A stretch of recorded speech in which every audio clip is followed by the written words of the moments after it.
నమస్తే, welcome to RK media. నేను బాలు. మనతో పాటుగా ఉన్నారు తెలుగుదేశం సీనియర్ నేత ముప్ప అంకమరావు గారు. వారితో మాట్లాడదాం. సార్ నమస్తే. నమస్తే అండి. సార్, విశ్వవిఖ్యాత నట సార్వభౌములు శ్రీ నందమూరి తారక రామారావు గారి శత జయంతి ఉత్సవాలు నిన్న ఘనంగా జరిగినాయి. సో అంగరంగ వైభవంగా జరిగినటువంటి ఆ వేడుకలో అనేక మంది సినిమా పెద్దలు కావచ్చు, లేకపోతే ఇతర రాజకీయ రంగ పెద్దలు చాలామంది రావటము, సత్కరించుకోవటము, రామారావు గారితో వారికి ఉన్నటువంటి అనుబంధాన్ని వాళ్ళందరూ మళ్ళీ ఇంకొకసారి నెమరు వేసుకోవటం, తెలుగుదేశానికి అదేవిధంగా తెలుగు రాష్ట్రాలకి నందమూరి గారి యొక్క రామారావు గారి యొక్క వైభవాన్ని ఎట్లా చాటి చెప్పారు? మీ మాటల్లో ఏం చెప్తారు? చాలా బాగా జరుగుతుందండి. ప్రారంభం నుంచి కూడా ఇది తెనాల్లో కూడా ప్రతి నెల చేస్తూనే ఉన్నారు. అవును. ఆలపాటి రాజేంద్ర ప్రసాద్ గారి ఆధ్వర్యంలో, అవును, బర్రా సాయి మాధవ్ గారి నిర్వహణలో, అలాగే వివిధ ప్రాంతాల్లో అన్నీ ఒక ఆంధ్ర రాష్ట్రమే కాకుండా విదేశాల్లో కూడా జరుగుతూ ఉన్నాయి. అంటే ఇక్కడ గుర్తుపెట్టుకోవాల్సింది ఏంటంటే, తెలుగువారు ప్రపంచవ్యాప్తంగా ఎక్కడున్నా కూడా ఎన్టీ రామారావు గారు అక్కడే ఉంటారు. అవును, ఇది అనేది వాస్తవం. విశ్వవిఖ్యాత నట సార్వభౌమ నటరత్న డాక్టర్ పద్మశ్రీ ఎన్టీ రామారావు గారు, నందమూరి తారక రామారావు గారు విశ్వవిఖ్యాత నట సార్వభౌమ అనే ఒక ఆయనకి ఇచ్చిన బిరుదుకి సంపూర్ణమైన నటుడు ఎవరైనా ఉన్నారు అంటే ప్రపంచవ్యాప్తంగా ఆయన ఒక్కడే. అవును. ఎందుకంటే దేవుడైనా ఆయనే, దేవుడికి ప్రతిరూపాలు. అవును. రాముడు, కృష్ణుడు, వెంకటేశ్వర స్వామి, పరమశివుడు, విష్ణుమూర్తి, అన్ని రూపాలకి ప్రతిరూపం నందమూరి తారక రామారావు గారు. థియేటర్లో కనిపించగానే హారతలు ఇచ్చేవాళ్ళు ఆ రోజు. మామూలుగా ఈరోజు ఆంధ్ర రాష్ట్రం అంటే తెలుగు ప్రజలు ఎక్కడున్నా సరే ఒక కృష్ణుడిని పెట్టుకోవాలని అభిమానం ఉన్నవాళ్ళు, ఒక రాముడిని అభిమానంగా ఉన్నవాళ్ళు, శ్రీరామచంద్రుడు, ఆ రెండు ప్రతిమలు ఎవరున్నారంటే నందమూరి తారక రామారావు గారి బొమ్మలే పెట్టుకున్నారు. అవును, అవును. అంటే అంతగా జనంలోకి వెళ్ళిపోయారు ఆయన, అంతగా అభిమానించేవాళ్ళు. నాయకుడు ఆయనే, ప్రతి నాయకుడు ఆయనే. రాముడు ఆయనే, రావణాసురుడు ఆయనే. అవును. శ్రీకృష్ణుడు ఆయనే, సుయోధన సార్వభౌముడు ఆయనే, భీష్ముడు ఆయనే, కర్ణుడు ఆయనే. ఇప్పుడు వర్ణించలేము మనం. శ్రీ మహావిష్ణువు ఆయనే, పరమశివుడు ఆయనే. అవును.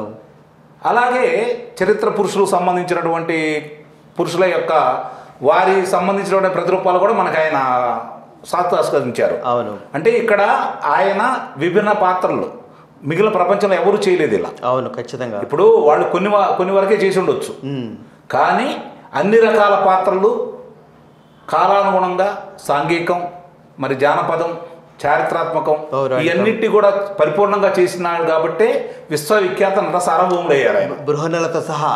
అదేనండి, ఒక ఇదేనే కాకుండా ఇప్పుడు బృహణాలుగా ఆయన చేశాడు. అవును. కీచకుడుగా ఆయన తీశారు.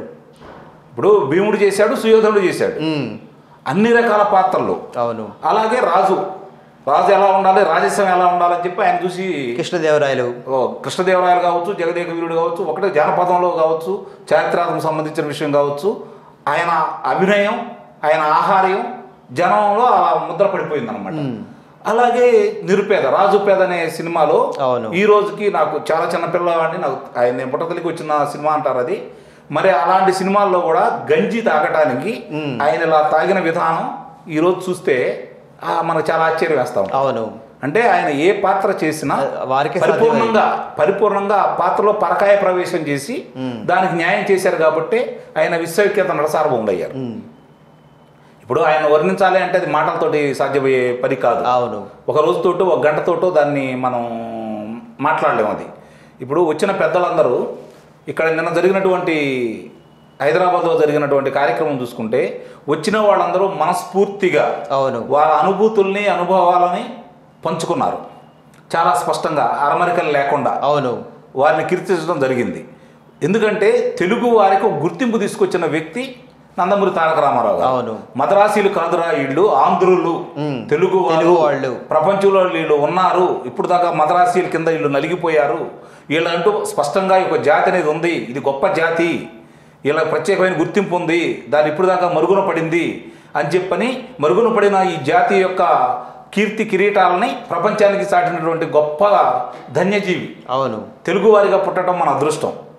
ఆ రూపం పరమాత్మునికి సొంతం. అది ఆయన్ని అజరామరం, ఇక ఆయన కీర్తి అనేది అజరామరం అనేది. హీరో వెంకటేష్ మాట్లాడుతూ అదే అన్నారు, తెలుగు వాడిని అని చెప్పుకోవడం గర్వపడతారు, ఆ గర్వపడడానికి కారణభూతులైన వాళ్ళు తారక రామారావు గారు అంటూ వెంకటేష్ మీరు అన్నమాట ఆయన పొగిడారు. వాస్తవం అండి. తెలుగు జాతికి గుర్తింపు తీసుకొచ్చిన నందమూరి తారక రామారావు గారు. తెలుగు జాతికి కీర్తి కిరీటాలను అప్పచెప్పి వీళ్ళు ఇంత ప్రతిభ ఉందని చెప్పి చాటిన మా గొప్ప రాజకీయ నాయకుడు చంద్రబాబు నాయుడు గారు. ఇప్పుడు ప్రపంచం అధినేతలను తీసుకొచ్చి ఆంధ్ర రాష్ట్రంలో పరిచయం చేసి వాళ్ళని తీసుకొచ్చి, అలాగే ప్రపంచ ప్రసిద్ధిగాంచిన సంస్థలు ఇక్కడ తీసుకొచ్చి ప్రపంచానికి హైదరాబాద్ని ఈరోజు పరిచయం చేసిన ఘనత ఎవరు ఉన్నదంటే చంద్రబాబు నాయుడు గారిది. నందమూరి తారక రామారావు గారు, చంద్రబాబు నాయుడు గారు ఇద్దరు విశ్వవ్యాప్తంగా తెలుగు వారికి పేరు ప్రఖ్యాతులు తీసుకొచ్చారు. అవును, గుర్తింపు తీసుకొచ్చి మన ఉనికిని సాటిన మహానుభావుడు నందమూరి తారక రామారావు గారు. ఇందులో ఎలాంటి సందేహం లేదు. అవును, వారిని ఎన్ని విధాలా కీర్తించుకున్నా కూడా అది మనకి ఇంకా సంతోషదాయకమే. అవును, తెలుగు సభలను తిరుపతిలో పెట్టి మళ్ళీ ఒక ప్రత్యేకత తీసుకొచ్చారు ఆయన. అంటే ఒక కార్యక్రమాలు కాదండి, ఏదైనా ఒక కార్యక్రమం చేపడితే దానికి స్పష్టమైన తెలుగులో దాన్ని నామకరణం చేసినటువంటి గొప్ప వ్యక్తి చంద్రబాబు నాయుడు గారు, నందమూరి తారక రామారావు గారు. అవును, ఈరోజు ఆయన వల్ల రాజకీయంగా సినిమా పరంగా రెండు చూసుకుంటే చరిత్రలో ఆయనకి ఇక రారాజు. దాని గురించి మనం ఇంకేం మాట్లాడటానికి లేదు. అలాగే రాజకీయ నాయకుడిగా ఒక ముఖ్యమంత్రిగా 33 సంవత్సరాల ఉన్న అధికారంలో ఉన్న కాంగ్రెస్ని ఎదిరించి నిలబడి భయపడే స్టేజీ నుంచి వాళ్ళని భయపెట్టే స్టేజీకి తీసుకెళ్లిన వ్యక్తి ఎవరైనా ఉన్నారంటే నందమూరి తారక రామారావు గారు. సార్ ఎలా సార్ సాధ్యం అది? పార్టీ పెట్టిన అనతి కాలంలోనే 9 నెలల్లోనే పార్టీ పగ్గాలు చేపట్టడం, గెలవడం అంటే అప్పటిదాకా ఉన్నటువంటి మీరన్నట్టుగా కాంగ్రెస్ అధిష్టానం లేకపోతే కాంగ్రెస్ పేరుకుపోయినటువంటి ఆ రాష్ట్రాలలో 9 నెలల్లో సాధ్యం అంత అటువంటి ధైర్య సాహసాలు అంటే సినిమా హీరోగాలను లేకపోతే నటుడుగా ఆదరించినటువంటి వాళ్ళని రాజకీయాల్లోకి వస్తే కూడా ఆదరిస్తారని చెప్పేసి ఏ ధైర్యంతో వారు ముందుకు వచ్చారు సార్? ఆయన నాకు ఇంతమంది ఆదరించి అభిమానులుగా ఉండి, ఎందుకంటే 2 విభిన్న రంగాలు, సినిమా రంగం, ఒకటి రాజకీయ రంగం. అదేనండి, ఇప్పుడు సినిమా చిత్ర పరిశ్రమకు సంబంధించి నన్ను ఇంత ఆదరించి ఇంత పెద్దవాడిని చేశారు, ఇది వాళ్ళు ఇచ్చిందే కదా నాకు, వాళ్ళకి నేను ఏ విధంగా రుణం తీర్చుకోవాలని ఒకే ఒక చిత్తశుద్ధితోటి, అది ఒకటి గుర్తుపెట్టుకోండి, క్రమశిక్షణతోటి చిత్తశుద్ధితోటి ఆయన రాజకీయ రంగంలో అడుగు పెట్టడం జరిగింది. కూడు గూడు గుడ్డ అనే నినాదంతో ఆయన రాజకీయాల్లో రావడం జరిగింది. అవును, దాన్ని త్రికరణ శుద్ధిగా అమలు చేసిన వ్యక్తి నందమూరి తారక రామారావు గారు. అప్పుడు దాకా తుఫాన్ వస్తేనో లేకపోతే ప్రకృతి వైపరీత్యాల వల్ల ఏదన్నా ఇల్లు కాలిపోతేనో తాటాకులు కొంత ఇచ్చేసి కొంత డబ్బులు ఇచ్చేసి సరిపెట్టేవాళ్ళు. కానీ ఆ రోజు నందమూరి తారక రామారావు గారు 11 లక్షల పక్కా గృహాలు ప్రజలకి అందజేసి వాటిని పూర్తి చేయించి ప్రజలకు ఇచ్చినటువంటి గొప్ప వ్యక్తి ఆయన. అలాగే ఒకటి కాదండి, మీరు ఆ రోజు ఆయన తీసుకొచ్చిన సంస్కరణలు కావచ్చు, వరుసనే మొత్తం చూసుకోండి, ఆయన చేసినవన్నీ ఈరోజు కళ్ళ ముందు కనపడతానే ఉన్నాయి.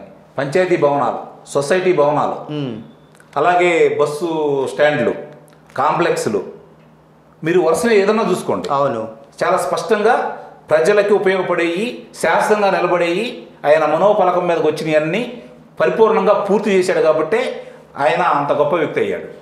దీనికి కారణం ఏంటంటే చిత్తశుద్ధి. ఆ చిత్తశుద్ధి ఆయన ఉండబట్టి, ఈ ప్రజలకు ఏదో చేయాలని తలంపు ఆయన ఉండబట్టే అవన్నీ పరిపూర్ణంగా చేయగలిగారు. థ్యాంక్ యూ అండి, నమస్తే, ధన్యవాదాలు.